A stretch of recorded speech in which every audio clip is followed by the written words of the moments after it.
যখন তোমাদের যখন ডাক দিবে, আল্লাহর নবী বলছেন আমার কোন সাহাবী যেন আযানের আওয়াজ শোনার পরে যাতে আর ঘরের মধ্যে বসে না থাকে, এমনকি কোন বান্দা যাতে জমিনে আর না থাকে, সবগুলো যাতে আমার আল্লাহর ডাকে সাড়া দেয়। আজকে দেখেন মক্কা মরুভূমিতে আল্লাহ এত নিয়ামত দিয়েছে, কারণ হলো তারা যখন হাইয়া আলাস সালাহ, যখন মাইকের আওয়াজ শুনে, দেখবেন আকসার মুসাল্লি, আকসার মানুষ সমস্ত কিছু বন্ধ করে মসজিদের মধ্যে চলে যায়। আর আমার আপনার দেশের মধ্যে যখন হাইয়া আলাস সালাহ, হাইয়া আলাস সালাহ যখন বলা হয়, মসজিদে থাকে ব্যক্তিরা পর্যন্ত বাইরে চলে যায়। আছে না না? ও দুনিয়ার মুসলমান, আল্লাহ ছাড় দেয় কিন্তু ছেড়ে দেয় না। মনে রাখতে হবে দুনিয়ায় পরীক্ষার হয়, কার আমল কত সুন্দর আল্লাহ পরীক্ষার জন্য পাঠায়। কিছু কিছু মানুষ দেখবেন আল্লাহর সাথে বাটপারি করার চেষ্টা করে, আল্লাহর যুক্তি খাড়ায়।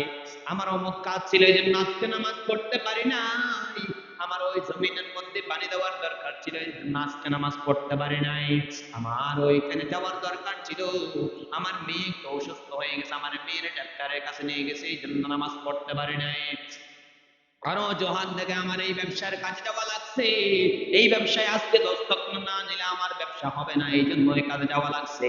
আল্লাহ পাক রব্বুল আলামিন তাদের উত্তরে দিয়ে আল্লাহ পাক রব্বুল আলামিন কোরআনের মধ্যে বলেন, ফালা সাদ্দাকা ওয়ালা সাল্লা ওয়ালাকিন কাযযাবা ওয়া তাওয়াল্লা। সে বিশ্বাস করেনি এবং আল্লাহ তাআলার আদেশ নামাজও পড়েনি। বিশ্বাস কিটা করে নাই, ভালো করে শুনেন। আল্লাহ তাআলা যে ওয়াদা দিয়েছিল তার আগে আয়াতের মধ্যে বর্ণনা করলেন।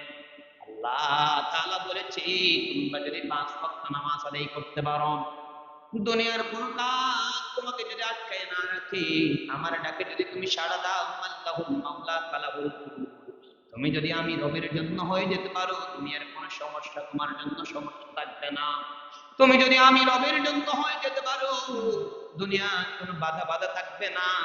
দুনিয়ার কোন ম্যাজিস্টার উকিল জজ আপনাকে আটকাইতে পারবে না, যদি আপনি সত্যর উপরে থাকবেন। ওয়াইকামিস সালাতি ওয়া ইতাইজ যাকাতি ওয়াল হজ্জি ওয়া সাওমি রমাদান। পাঁচটি বৈশিষ্ট্য যদি আপনার মধ্যে থাকে, আল্লাহ পাক রব্বুল আলামিন আপনাকে দুনিয়াতে নিরাশ করবেন। আর মুসলমান, আপনি কোথাও বাজে গিয়েছেন, কোন কাজ আপনার দ্বারা হয় নাই, আপনি নামাজে গিয়ে সালাতে গিয়ে আল্লাহর ডাকলেন, সালাতে যখন রুকুর মধ্যে যখন গেলেন, সুবহান রাব্বিয়াল আযীম, আল্লাহর পবিত্রতা আল্লাহর বড়ত্ব ঘোষণা দিয়ে দিলেন। এরপর যখন আপনি রুকুর মধ্যে গেলেন, রুকুতে গিয়েও সুবহান রাব্বিয়াল আলা, আল্লাহর পবিত্রতা ঘোষণা করে দিলেন। আল্লাহর চেয়ে আর কোনো বড় ব্যক্তি নাই, দুনিয়ার মালিক কেউ নাই, আমার খাওয়াইতে পারে এমন কেউ নাই, আমার বাঁচাইতে পারে এমন কেউ নাই, এই সাক্ষ্য দিয়ে দিলেন। আল্লাহর কাছে কান ধরে আল্লাহু আকবার বলে নিয়ত বাঁধলেন এবং দুনিয়ার সমস্ত কিছু আপনার জন্য হারাম করিয়ে দিলেন। আল্লাহ পাক রব্বুল আলামিন বলে, ও দুনিয়ার মুসলমান, হরিণের মতো কান ধরে কাড়া করে শোনো। আল্লাহ বলছে, দুনিয়ার মুসলমান, তুমি যত বড় বিপদে পড়ো, তুমি যদি 5 ওয়াক্ত হাজিরা যদি আমারে দিতে পারো, আমি আল্লাহ দুনিয়ার সমস্ত কিছু তোমার জন্য সহজ করে দেব। সুবহানাল্লাহ। এরপরে দাউদ আলাইহিস সালাম থেকে মাগরিবের নামাজ আবিষ্কার হলো। মাগরিবের নামাজ আমরা আজকে আদায় করি 4 রাকাত, 3 রাকাত। দাউদ আলাইহিস সালাম যখন জয় হলেন, তার কাজে যখন সফলতা অর্জন করতে পারলেন, দাউদ আলাইহিস সালাম আল্লাহর দরবারে কালিমাতুশ শুকর উপলক্ষে নামাজ আদায় করছিলেন। দাউদ আলাইহিস সালাম নামাজের নিয়ত করেছে 4 রাকাত বিশিষ্ট নামাজের। কয় রাকাত বিশিষ্ট? দাউদ আলাইহিস সালাম 4 রাকাতের নামাজ নিয়ত করে খুশিতে 3 রাকাত আদায় করে সালাম ফিরিয়ে ফেললেন। সালাম ফিরিয়ে ফেলার পরে আল্লাহ জিজ্ঞেস করলেন, ও দাউদ কিটা করলি ক? আমি তো তোর উপরে কোনো নামাজ ফরজ করি নাই, তুই কেন নামাজ পড়লি? এবার দাউদ আলাইহিস সালাম আল্লাহরে ডাক দিয়ে বলে, ও আল্লাহ, সব লোকে তুমি শিক্ষা দিবানি আমারে। তুমি আমার বানাইছো, আমার একটা তোমার উপরে একটা ব্যক্তিত্ব আছে না, তোমার একটা হক আছে না আমার উপরে। আমি দাউদ, তুমি আল্লাহর শুকরিয়া আদায়ার্থে 4 রাকাত নামাজ আদায় করলাম। দাউদ আলাইহিস সালামের কথা শুনে আল্লাহ মুসকে মুসকে হাসে, আর দাউদের উদ্দেশ্য বলে, দাউদ তুই কি 4 রাকাত নামাজ পড়েছস, এটা কি হাসানি? দাউদ বলে, হ্যাঁ আমি 4 রাকাতই পড়েছি। আল্লাহ ডাক দিয়ে কয়, দাউদ রে, একটু খেয়াল করে দেখ তুই কি 4 রাকাতই পড়েছস কিনা। এবার দাউদ আলাইহিস সালাম বসা থেকে লাফ দিয়ে উঠে গেলেন, আল্লাহ আমার ভুল হয়ে গেছে, আমি নামাজের মধ্যে নাসিতুম, আমি নামাজের মধ্যে ভুলে গিয়েছি। আল্লাহ গফির লাকা, আমারে ক্ষমা করিয়া দাও, আমারে ক্ষমা করিয়া দাও। আমি আবার ধরে নামাজ আদায় করতেছি। দাউদ যখন এই কথা বললে, আল্লাহ ডাক দিয়ে বলে, ওই দাউদ, আমি তোর কোনো নামাজ ফরজ করি নাই, তুই আদায় আনতে শুকরিয়া আদায় আনতে আমার উপর দাঁড়ায়, তুই মাগরিবের নামাজ 3 ওয়াক্ত আদায় করলি, 4 ওয়াক্তের নিয়ত করেছিলি ঠিকই, 3 ওয়াক্ত যখন ভুলে আদায় করে ফেললি, আমি আল্লাহ পাক রব্বুল আলামিন উম্মতে মুহাম্মাদের জন্য 3 রাকাতই ফরজ করে দিলাম। সুবহানাল্লাহ। তাইলে মাগরিবের নামাজ ছিল কয় রাকাত? 4 রাকাত। কয় রাকাত? কিন্তু আমরা আদায় করি 3 রাকাত। দাউদ আলাইহিস সালামের ভুল আমাদের জন্য নিয়ামত হয়ে গেছে। সুবহানাল্লাহ। এই জন্য আল্লাহ পাক রব্বুল আলামিন বিভিন্ন স্তরে স্তরে নবীদেরকে ভুল করিয়ে আমাদেরকে শিক্ষা দিয়েছেন। আর বাঙালি কতগুলো মুসলমান আছে নবীদের দোষ ধরে, নবীদের ভুল ধরার জন্য পায়তারা হয়ে আছে, ঠিক কিনা? আল্লাহ পাক রব্বুল আলামিন এদেরকে কপালের মধ্যে হেদায়েতের নূর বাতি চালিয়ে দিয়েছে। আমিন বলেন। সম্মানিত উপস্থিতি, বলেছিলাম দাউদ আলাইহিস সালাম থেকে মাগরিবের নামাজ আমরা পাইলাম, এইভাবে অনেক নবী থেকে নবীদের থেকে আমরা নামাজগুলো পেয়েছি। শেষ জামানে এসে আল্লাহর নবী মুহাম্মদ রাসূলুল্লাহর 50 ওয়াক্ত নামাজ দিয়েছিল। আল্লাহ কমাইতে কমাইতে 5 ওয়াক্ত পর্যন্ত এসেছেন। মুসা আলাইহিস সালামের সাথে যখন চতুর্থ আসমানে যখন দেখা হয়, মুসা বলে, না না নবী গো, তোমার উম্মত এত নামাজ পড়তে পারবে না, যাও যাও তুমি আল্লাহর কাছে যাও, আল্লাহর কাছে যাও, নামাজগুলো কমাই নিয়ে আসো। যাইতে যাইতে উম্মতে মুহাম্মাদের কান্ডারি সাইয়্যিদুল মুরসালিন যাইতে যাইতে শেষ পর্যন্ত 5 ওয়াক্ত নামাজ আমার আপনার জন্য নিয়ে এসেছেন। এরপর মুসা আলাইহিস সালামের সাথে যখন আবার চতুর্থ আসমানে যখন আবার দেখা হয়, মুসা ডাক দিয়ে কয়, ও মুহাম্মদ, তোমার উম্মত এত নামাজ আদায় করতে পারবে না, আমার উম্মত তো 2 রাকাতে আদায় করতে পারে নাই, আমার উম্মত তো 2 রাকাতে 2 ওয়াক্তে আদায় করতে পারে নাই, তোমার উম্মত 5 ওয়াক্তে কেমনে আদায় করবে? মুসা আলাইহিস সালামের প্রশ্নের উত্তরে আমার নবী মুসকে মুসকে হাসে, ও মুসা পয়গম্বর, যাব না রে, আমি আমার রবের কাছে আমি আর যাব না, যাব না। আমার রব আমাকে হাদিয়া স্বরূপ উপহার স্বরূপ এই 5 ওয়াক্ত নামাজ দিয়েছে। আমার মনে হচ্ছে আমি যদি আরেকবারের যদি যাই, আমার আল্লাহ আমারে যে উপহার দিয়েছে সেটাও নিয়ে নিতে পারে।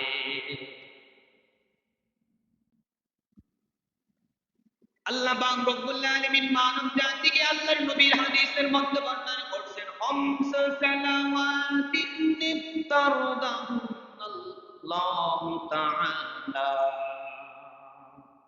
তোমাদের উপর 5 ওয়াক্ত নামাজ ফরজ করা হয়েছে। ও মুসলমান, আজকে আমি আপনি 5 ওয়াক্ত নামাজ পড়তে মসজিদে আসতে পারি না, টিকিট ডেলি 5 বার দোকানের মধ্যে হাজিরা দিতে পারি, ঠিক কিনা? টিকিট এনে আমি 3 বেলা ভাত খাইতে বলি না, 3 বেলা বুলবির টানতে আমি বলি না, 3 বেলা আমি পান খাইতে বলি না, 3 বেলা আমি অন্যান্য কাজ করতে, ক্ষেত খামারের কাজ করতে আমি বলি না। কিন্তু আল্লাহ পাক রব্বুল আলামিন সূরা সূরা জুমার মধ্যে সর্বপ্রথম বলে দিয়েছেন, তোমাদের যদি যখন নামাজের সময় হয় তখনই নামাজ আদায় করো, এরপরে যখন তোমাদের নামাজ থেকে ফারেক হয়ে যাবা, তোমরা তারপরে গিয়ে জমিনের মধ্যে নেমে পড়ো, খাবার আহরণ করো। فإذا قضيت الصلاة فانتشروا في الأرض وابتغوا من فضل الله واذكروا واذكر اسم ربك وتبتل إليه تبتيلا আল্লাহ আয়াতে বলেছেন যে তোমরা নামাজের যখন সময় হয়েছে নামাজ আদায় করো। অন্যত্র আর এক আয়াতের মধ্যে বলেছে যখন তোমাদের নামাজ শুরু হয়েছে তোমরা আল্লাহর দিকে ফিরে আসো এবং আল্লাহকে তালবিয়া সহকারে করো, তোমরা ডাকতে রাখো।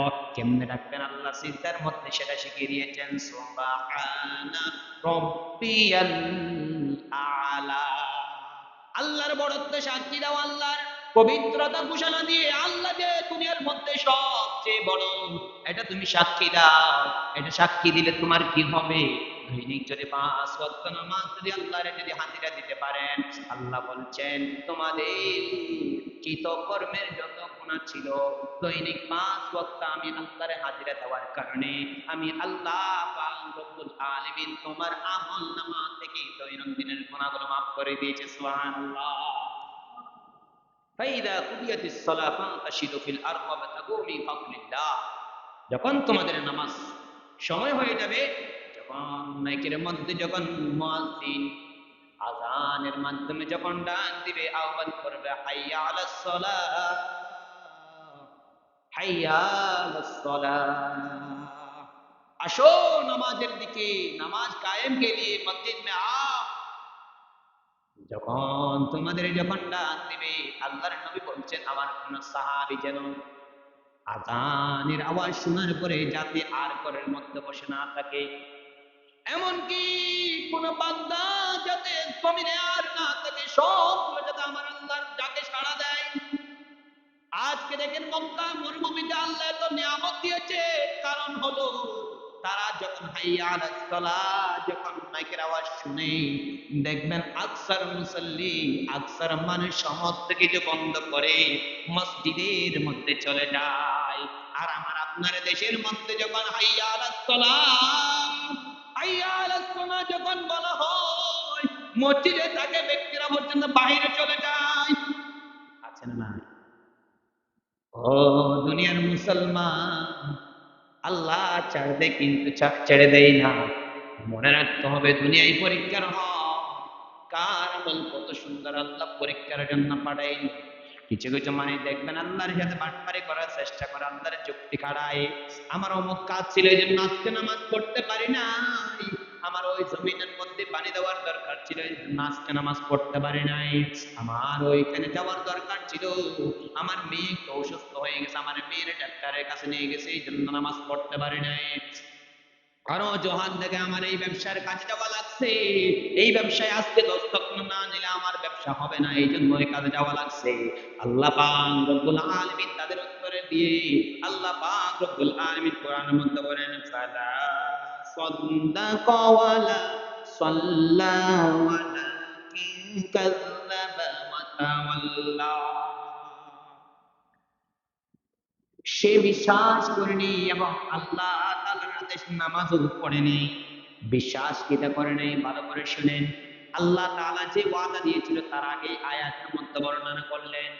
আল্লাহ তাআলা বলেছে তোমরা যদি 5 ওয়াক্ত নামাজ আদায় করতে পারো, দুনিয়ার কোন কাজ তোমাকে যদি আটকায় না রাখে, আমার ডাকে যদি তুমি সাড়া দাও, আল্লাহুল মাওলা কালাহুল কুতুব, তুমি যদি আমি রবের জন্য হয়ে যেতে পারো, দুনিয়ার কোন সমস্যা তোমার জন্য সমস্যা থাকবে না। তুমি যদি আমি রবের জন্য হয়ে যেতে পারো, দুনিয়ার কোনো বাধা থাকবে না, দুনিয়ার কোন ম্যাজিস্ট্রেট উকিল জজ আপনাকে আটকাইতে পারবে না, যদি আপনি সত্যের উপরে থাকবেন। ওয়াইকামিস সালাতি ওয়া ইতাইজ যাকাতি ওয়াল হজ্জি ওয়া সাওমি রমাদান। 5টি বৈশিষ্ট্য যদি আপনার মধ্যে থাকে, আল্লাহ পাক রব্বুল আলামিন আপনাকে দুনিয়াতে নিরাশ করবে না। মুসলমান, আপনি কোথাও বাজে গিয়েছেন, কোন কাজ আপনার দ্বারা হয় নাই, আপনি নামাজে গিয়ে সালাতে গিয়ে আল্লাহরে ডাকলেন, সালাতে যখন রুকুর মধ্যে যখন গেলেন সুবহান রাব্বিয়াল আযীম, আল্লাহর পবিত্রতা আল্লাহর বড়ত্ব ঘোষণা দিয়ে দিলেন।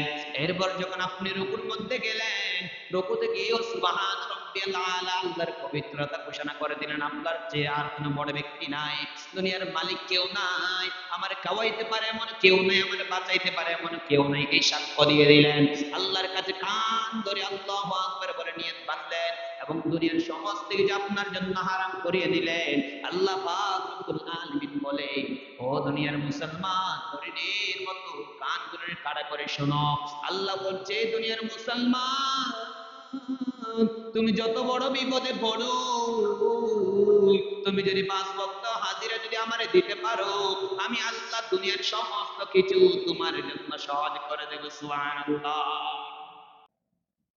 নামাজ না পড়লে 6টি শাস্তি আল্লাহ দুনিয়াতেই দিবেন। হাদিসের মধ্যে হযরতে আনাস রাদিয়াল্লাহু তাআলা থেকে বর্ণিত, মিশকাত বলেন কি, বুখারী বলেন কি, ইবনে মাজাহ বলেন কি, 3টি কিতাবে হাদিসটি পাওয়া যায়। দুনিয়াতে যে ব্যক্তি নামাজ পড়বে না, আমার আল্লাহ তার জন্য দুনিয়াতে 6টি শাস্তি দুনিয়াতেই রেখেছে। 1 নাম্বার শাস্তি হলো, ও মুসলমান, আজকে আমি আপনি যেই খাদ্য আহরণের জন্য দৌড়াদৌড়ি করি, জমিনের যে ফসল ফসলাদের জন্য দৌড়াদৌড়ি করি, আল্লাহ কেন গজব দেয়? আল্লাহ কখন কোন মানুষকে গজব দিয়ে পরীক্ষা করে, ভালোভাবে খেয়াল করেন। আমি আপনি যেই খাদ্য আহরণের জন্য আজকে নামাজ থেকে বিমুখ হয়ে গেছি, আল্লাহ পাক রব্বুল আলামিন নবীর মারফতে জানায়া দিলেন, নবী গো, বইলা দেন আপনার উম্মতদের, বইলা দেন আপনার উম্মতদের, বইলা দেন, যারা দুনিয়াতে নামাজ পড়বে না, তারা যেই যত ধন সম্পত্তি অর্জন করো, আল্লাহর কসম আমি আল্লাহ তাদের ধন সম্পত্তির মধ্যে বরকত দেব না। মনে করেন সে আজকে 2 লক্ষ টাকা মাসে বেতন পায়, দেখবেন বুড়িয়ারি সে মাস শেষে তার থেকে আরো 20,000 টাকা ঋণ আছে, আল্লাহ তার টাকার মধ্যে বরকত দিবে না। আর একজন ইমাম সাহেবের দিকে তাকান, একজন মুয়াজ্জিনের দিকে তাকান, বাংলাদেশের এখন সিচুয়েশন অনুযায়ী সবচেয়ে ইমাম সাহেবের বেতন হলো কম, সবচেয়ে মুয়াজ্জিনের বেতন হলো কম। কিন্তু দিন শেষে দেখেন, মাস শেষে দেখেন, ইমাম সাহেব, মুয়াজ্জিন সাহেব আর মসজিদে যেই সমস্ত যারা ব্যক্তি, যেই সমস্ত ব্যক্তিরা 5 ওয়াক্ত হাজিরা দেয়, এই সমস্ত ব্যক্তিদের দেখেন দিন শেষে 1 টাকাও ঋণ নাই। দিন শেষে তারা কষ্টদায়ক করে ঘুমাইতে হয় না, ঘুমটা সুন্দর বাবা হয়। আর যে ব্যক্তি লুটপাট করে, ঘুষ খেয়ে আর সুদ খেয়ে, নাফরমানি করে, বেঈমানি করে, বাটপারি করে, চুগল করে করে যদি লাখ লাখ টাকা যদি উপার্জন করে, সে দেখেন রাতে গিয়ে ঘুমাইতে পারে না, এই জন্য ঘুমের ট্যাবলেটটা মরিসেটটা হয়ে গেছে, ঠিক কিনা? আছে কিনা? দেখবেন লক্ষ লক্ষ কোটি কোটি টাকা ইনকাম করেছে, কিন্তু তার সন্তান তারা দেখে না, যেই সন্তানের জন্য লক্ষ কোটি টাকা উপার্জন করেছে সন্তান, পরবর্তী যখন সে বিদ্যায় উপনীত হয়ে গেছে, তাকে ঘর থেকে বাহির করে দিয়ে ওই যে পাগলাগারের মধ্যে পাঠাই দেয়। এমনকি ক্ষেত্রে বিশেষ তাদেরকে ঘর থেকে বাহির করতে রাস্তায় বসাই দেয় থালা বাসন নিয়ে, ঠিক কিনা? কি করেছো আফসোস করে করে মরতে হবে। আল্লাহ বলেন, যে ব্যক্তি নামাজ পড়বে না, দুনিয়াতে নামাজের যখন ডাক দেওয়া হবে, যখন তালিম দেওয়া হবে, নামাজের তালিম শোনানো করো, সেই ব্যক্তি আমার দিকে ফিরে আসে নাই, আমার দিকে ফিরে আসে নাই, আমার দরবারে হাজিরা দেয় নাই, নিজের বরাত্ব সে বাজিয়ে রেখেছে। আমি আল্লাহ যে দুনিয়ার সবচেয়ে বড়, সে এটা সাক্ষ্য দিতে পারে নাই। আমি আল্লাহ তাকে দুনিয়াতে না খাওয়াইয়ে মারবো। মানে হলো রিজিকের মধ্যে বরকত থাকবে না, রিজিকের মধ্যে বরকত থাকবে না। ও দুনিয়ার মুসলমান, আজকে তোমাদের আশেপাশে তোমরা ভালো করে লক্ষ্য করে দেখো, কিছু কিছু মানুষ দেখা যায় সময় নাই, তবেও সময় নাই আমার আপনার মতো ধান ক্ষেত রোপণ করে জমিনের মধ্যে চাষাবাদ করে, কিন্তু যখন মুয়াজ্জিন যখন হাইয়া আলাস সালাহ বলে যখন ডাক দিয়ে দেয়, মুমিন বান্দার দেরি করে না, সাথে সাথে ওযু করে আল্লাহর বরত্ব সাক্ষী দেওয়ার জন্য আল্লাহু আকবার বলে তাকবীর বাঁধে আর জমিনের আইলের মধ্যে নামাজ পড়ে ফেলে। আছে কি না? আমি সাক্ষী, আমার নানা যখন মাদ্রাসা থেকে যখন এসি নানাকে যখন দেখতে যাইতাম, ভাত দিয়ে যাইতাম নানার জন্য। নানা দেখতাম সর্বপ্রথম ভাত খাওয়ার আগে নানা ওযু কালাম করে আগের আইলের মধ্যে নিজের একটা গামছা ছিল, গামছাটা বিছাই নামাজ আদায় করতো। নানারে জিগাইলাম, নানা এত ছোট একটা আইলের মধ্যে তুমি চাইলে তো ঘরে গিয়ে নামাজগুলো আদায় করতে পারো। ছোট ছিলাম তখন তো বুঝি নাই, মাত্র মাদ্রাসায় পড়তাম। নানা আমারে ডাক দিয়ে কয়, রে নাতি, তুই এখন বুঝতেছস না নামাজের মূল্যায়ন কি, বুঝবি না? আজকে আমি আপনি যে এত এত সম্পত্তির মালিকানাধীন হইলাম, এত এত খাদ্য আহরণ করলাম, এগুলো এগুলো আমার আপনার বড়ত্ব নয় রে। আল্লাহ পাক রব্বুল আলামিন আমাদেরকে আপনারে পরীক্ষা করার জন্য এগুলো দান করেছে। আল্লাহ কোরআনে বলে, বান্দা তুমি যখন আমি আল্লাহর ভয় করবা, আমি আল্লাহ পাক রব্বুল আলামিন তোমাকে চতুর্দিক থেকে আমার নিয়ামত দ্বারা বেষ্টন করে নেব। কেমন নিয়ামত, কেমন নিয়ামত জাননি? ওয়াইন তাউদ্দু নিয়ামাতাল্লাহি লা তুহসুহা। যেই নিয়ামত যদি তোমরা গণনা করতে চাও, গণনা করে করে শেষ করতে পারবা না, শেষ করতে পারবা না। কেমন নিয়ামত তোমরা জাননি? এমন এমন নিয়ামত দেব তোমরা আশ্চর্যান্বিত হয়ে যাবা, আশ্চর্যান্বিত হয়ে যাবা। যে জিনিস তুমি জীবনে পাওয়ার সম্ভাবনা করো নাই, যে জিনিস তুমি জীবনে অর্জন করার সম্ভাবনা করো নাই, আমার নবী হাদিসের মধ্যে বর্ণনা করছেন। হাদিসে কুরসি قال আল্লাহ তাআলা বলে শুরু, হাদিসে কুরসির মধ্যে বর্ণনা করছেন, দুনিয়ার এমন এমন নিয়ামত তোমাকে আমি দেব, যেই নিয়ামতের তুমি কখনো আশা করো না। আর এমন এমন কতগুলো মানুষে আমি আল্লাহ এমন এমন পরীক্ষায় ফেলবো, সে যেমন আমারে যখন আমার কাছে যখন অস্বীকার করে, নামাজ যখন পড়ে না, তালা সাদ্দাকা ওয়ালা সাল্লাহ, অস্বীকার করে এবং নামাজ আদায় করে না, এমন এমন ব্যক্তিগুলোর পরীক্ষায় ফেলবো। আপনারা হয়তো জানবেন, গত সপ্তাহের আলোচনা থেকে তাসলিমা নাসরিন আল্লাহর স্বীকার করতো না, আল্লাহ আছে স্বীকার করতো না। আল্লাহ তো একজন আছে, এমনকি সেটা ফেরাউন পর্যন্ত সাক্ষী দিয়েছিল। তাসলিমা নাসরিন যখন সমুদ্রের পাড়ে যখন ঘুরতে গিয়েছিল, ভ্রমণে যখন গিয়েছিল, তার কলিগ একটি বই লিখে, মরে মরে আল্লাহ কেউ মানে না, কিন্তু ঠেলায় পড়লে আল্লাহ মানে, একটা বই আছে। আজকে অনলাইনে গিয়ে চার্জ করে দেখবেন, বিপদে পড়লে আল্লাহ সবাই মানে, বিপদে পড়লে আল্লাহ সবাই মানে। তাসলিমা নাসরিনের কলিগ মানে একই সাথে চাকরি করতো, সেই ব্যক্তি বইটা লিখেছে। প্রকাশ্যে আল্লাহ মানে না এমন সাক্ষী দেয়, যখন বিপদে পড়ে টেলার নাম বাবাজি, আল্লাহ একজন আছে, সাক্ষী দেয়। ও দুনিয়ার মুসলমান, নানা কিন্তু 5 ওয়াক্ত নামাজের মধ্যে 3 ওয়াক্ত নামাজের জমিনের মধ্যে আদায় করে দিত। আমি আপনার জন্য আল্লাহ কত রহমান, আমার নবীর রাহমাতুল লিল আলামিন বলে দুনিয়াতে প্রেরণ করেছে। অন্যান্য নবীদের জন্য, প্রত্যেকটা নবীর জন্য নির্দিষ্ট স্থান ছিল যেখানে গিয়ে নামাজ আদায় করা লাগতো।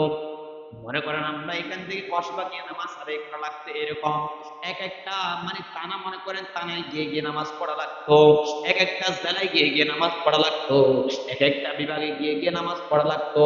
কিন্তু উম্মতে মুহাম্মাদের মধ্যে পরিষ্কার আল্লাহ নাযিল করে দিলেন, ও নবী,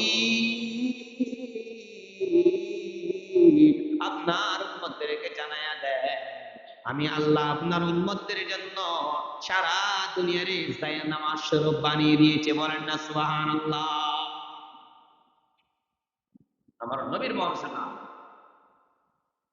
ও দুনিয়ার মুসলমান, শুধু তাই নয়, শুধু তাই নয়, আরেকটা শাস্তি কি জানেননি? বান্দা যখন মৃত্যুবরণ করবে, বান্দা যখন মৃত্যুবরণ করবে, এমন টাইম যখন আসি যাবে, বান্দার কালিমা নসিব হওয়ার জন্য কিছু ফেরেশতা আসি ডাক দিয়ে বলবে, ও আল্লাহর বান্দা, পেয়ারা বান্দা, কুল কালিমাতু শাহাদা লা ইলাহা ইল্লাল্লাহ ওয়া আন্না মুহাম্মাদান আবদুল্লাহি ওয়া রাসূল।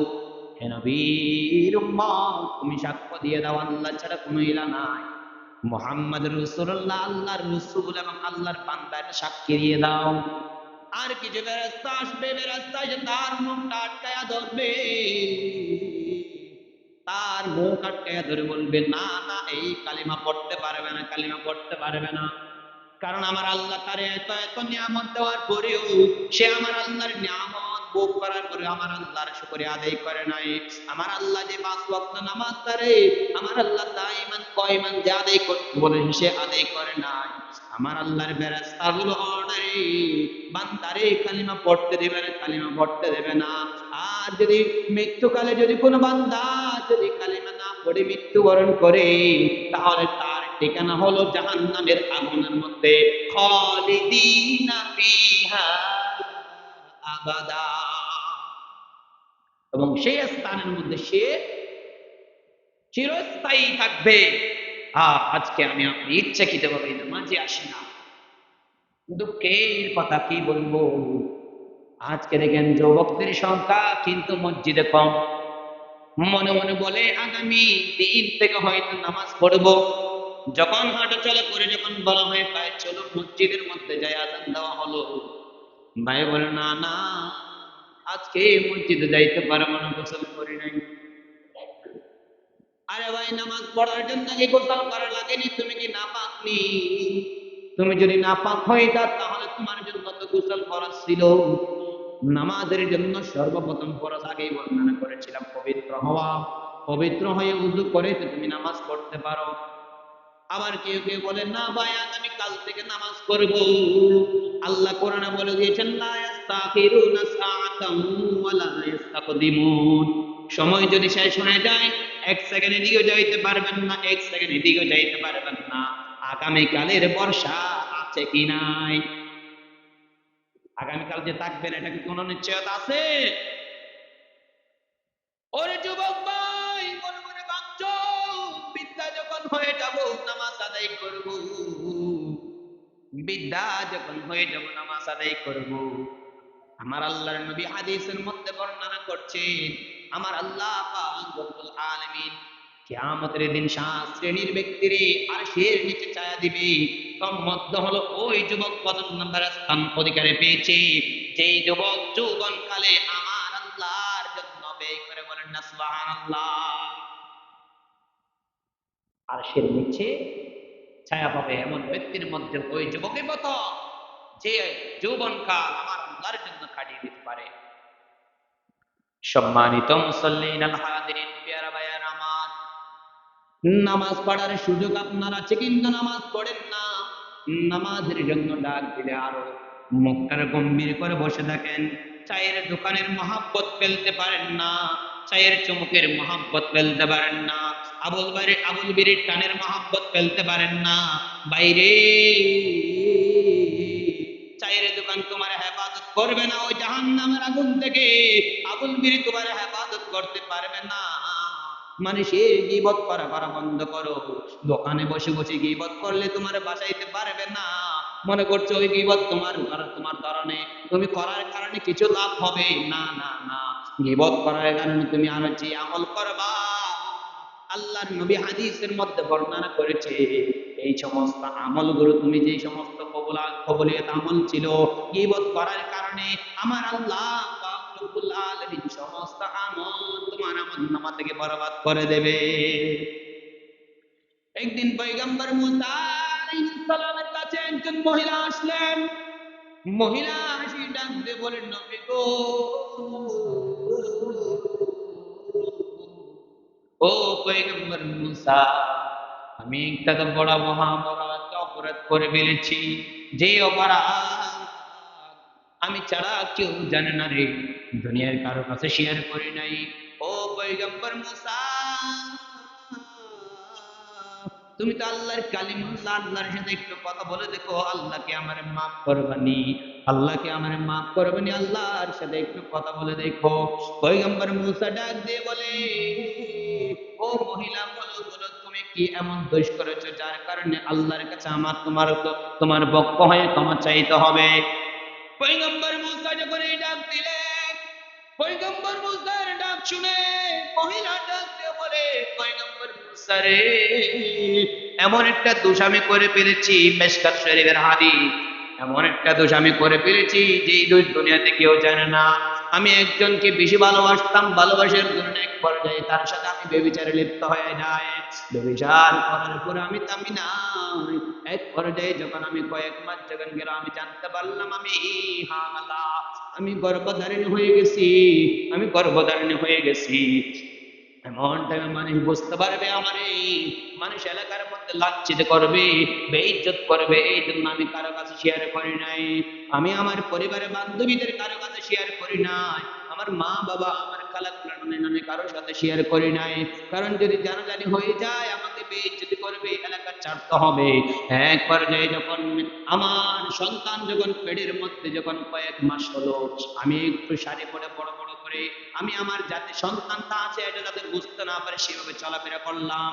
যখন সন্তান যখন 6 মাসে যখন আরোপিত হলো, আমি আর এলাকার মধ্যে থাকি নাই, আমি কোনো গাড়ি ভাড়া করে যাই নাই, হেঁটে হেঁটে হেঁটে আমার এলাকা ত্যাগ করে একটা গভীর জঙ্গলের মধ্যে চলে গেলাম। গভীর জঙ্গলের মধ্যে যাওয়ার পরে আমি আমার সন্তানটা ওখানে পেটের মধ্যে লালন পালন করছি। এক পর্যায়ে আমার যখন গর্ভ যখন প্রসবের যখন সময় হয়ে যাবে, 9 মাস যখন পূর্ণাঙ্গ যখন হয়েছে, আমি এমন টাইমে আমার সন্তানটা প্রসব করব।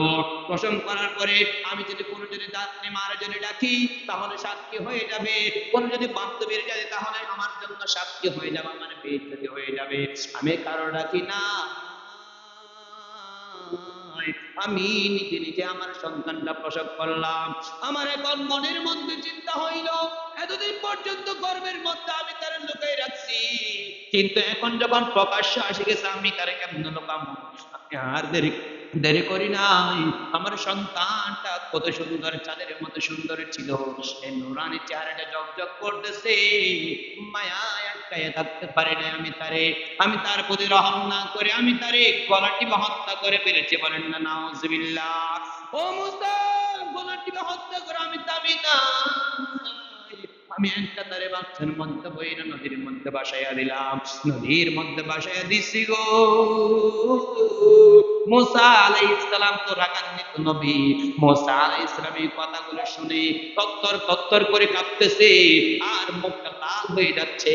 এমন টাইম মুসা আলাইহিস সালাম তাড়াতাড়ি তার বলল, যাও যাও মহিলা, যাও যাও, সোহকান সোহকান আমার এখান থেকে চলে যাও, আমার এখান থেকে চলে যাও, তোমার কোনো ক্ষমা নাই। আল্লাহ পাক রব্বুল আলামিন বলেছে তোমার মতো হত্যাকারী আমার আল্লাহ ক্ষমা করবে না, আমার আল্লাহ ক্ষমা করবে না। মহিলা নবীর কাছে আইছিল, মুসা নবীর কাছে আল্লাহর কাছে ক্ষমা চাইবো বলে, আর মুসা নবী তারে তাড়াইয়া দিচ্ছে, ক্ষমার কোনো তার কাছে কোনো পদ্ধতি নাই, এমনটা কথা বলে। মুসা আলাইহিস সালাম যখন এই কথা বলতো, মহিলা কান্না করে করে যায়। তৎকালে আমার আল্লাহ জিব্রাইলে ডাক দিয়ে বলল, জিব্রাইল কি চাইলি, যা যা আমার পয়গম্বর মুসা আলাইহিস সালামের কাছে যা। মুসা আলাইহিস সালামের কাছে গিয়ে ঘোষণা করে দিয়া, যারা তার চেয়ে, যারা ব্যভিচার করেছে তার চেয়ে আরো বড় গুনাহগার, আরো বড় নাফরমান বান্দা দুনিয়াতে আছে। এই কথা শোনার পরে মুসা আলাইহিস সালাম আশ্চর্যান্বিত হয়ে গেল। ও পয়গম্বর মুসা, আল্লাহ ঘোষণা করে দিয়েছে যে ব্যক্তি ব্যভিচার করেছে, খুন করেছে, তার চেয়ে আরো বড় বড়, তার চেয়ে আরো মারাত্মক ভুল করেছে, তার চেয়ে আরো মারাত্মক নাফরমান বান্দা আমার দুনিয়াতে আছে। আবার মুসা আলাইহিস সালাম জিজ্ঞেস করলো, জিব্রাইল জানাইয়া দাও কোন সেই ব্যক্তি, জানাইয়া দাও আমি যাতে জানতে পারি, আমারে জানাইয়া দাও। এবার জিব্রাইল আসবে বলে, পয়গম্বর মুসা, আমার দুনিয়াতে যারা আল্লাহ দেওয়া রিজিক খায়া, আল্লাহর দেওয়া রিজিক ভক্ষণ কইরা সুস্থ থাকা সত্ত্বেও, সবল থাকা সত্ত্বেও ইচ্ছাকৃত ভাবে নামাজ পড়ে না, তার চেয়ে বড় নাফরমান দুনিয়াতে না।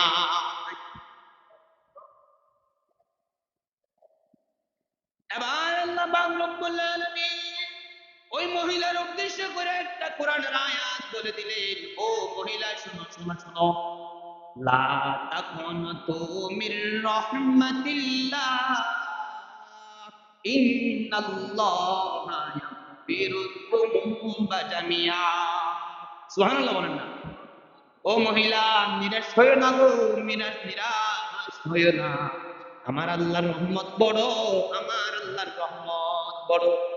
আমার আল্লাহ এমন রহমান, যদি বান্দা যদি কান্না করে যদি দুইটা ফোঁটা যদি পানি যদি আমার আল্লাহর দরবারে ফেলতে পারে, আমার আল্লাহর অন্তরটা নরম হয়ে যায়, আমার আল্লাহ ব্যক্তির জীবনের সমস্ত গুনাহ মাফ করে দেয়। সুবহানাল্লাহ। কিন্তু এমন কতগুলো মানুষ আছে যাদের নামাজ, যাদের আমার আল্লাহ গুনাহ মাফ করে না, আমার আল্লাহ তাদেরকে নাফরমান ব্যক্তিদের অন্তর্ভুক্ত করে না। তারা হলো সুস্থ থাকা সত্ত্বেও, সবল থাকা সত্ত্বেও ইচ্ছাকৃত ভাবে নামাজ পড়ে না। দেখি আলোচনা বুঝে থাকলে বলেন কি ইচ্ছাকৃত ভাবে আজ থেকে কি দেখি কে কে নামাজ পড়বেন, একটু হাত তোলেন তো।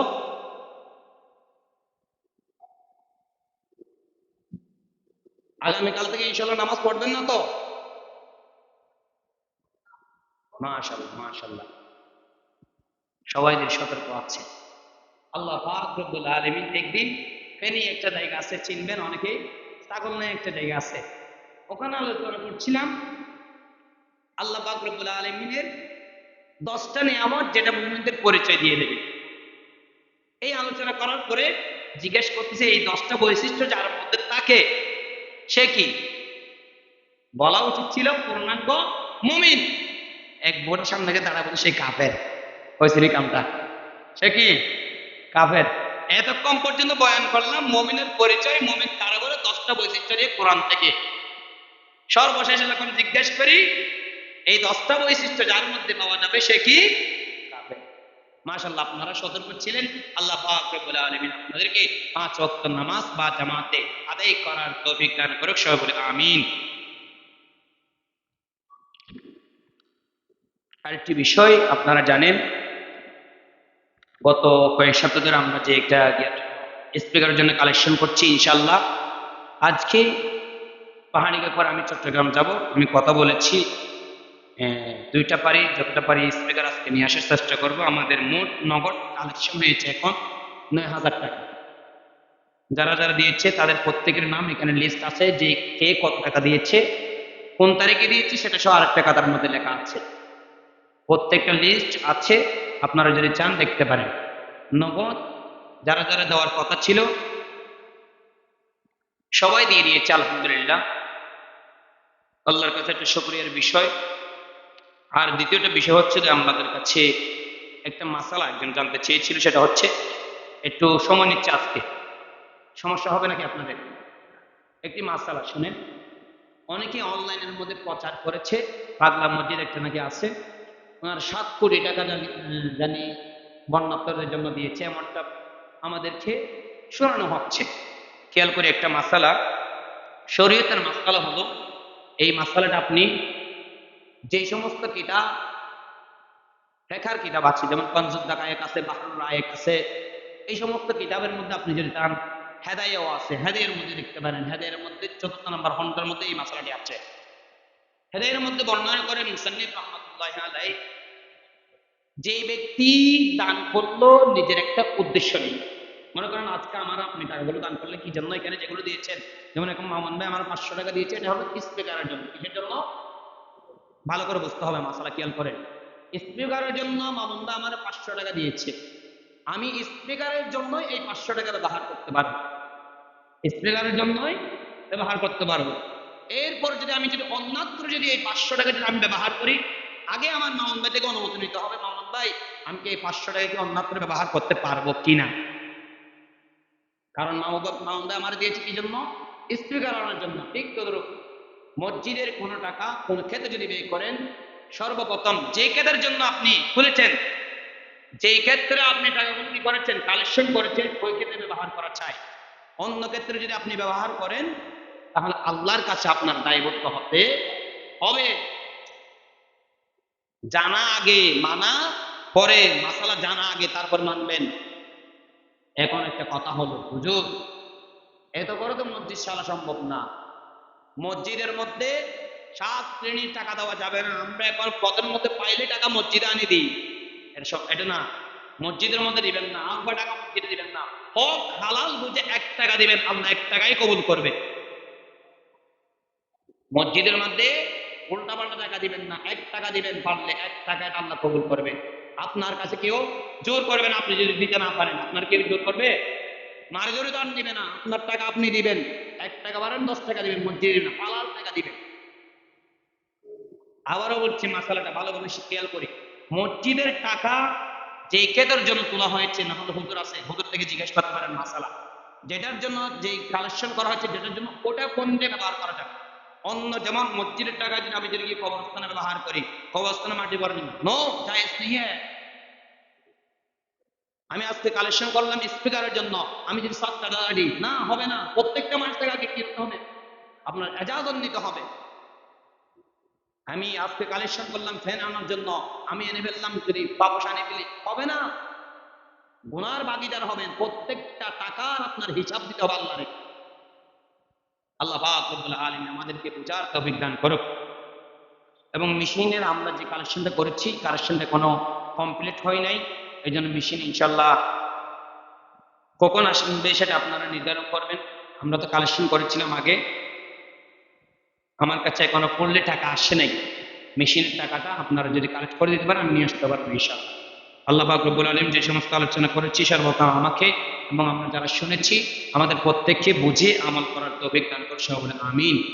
ওয়া আখির দাওয়ানা আলহামদুলিল্লাহি রাব্বিল আলামিন। আমরা যারা সুন্নাত পড়ি না, সুন্নাত আদায় করে নিই।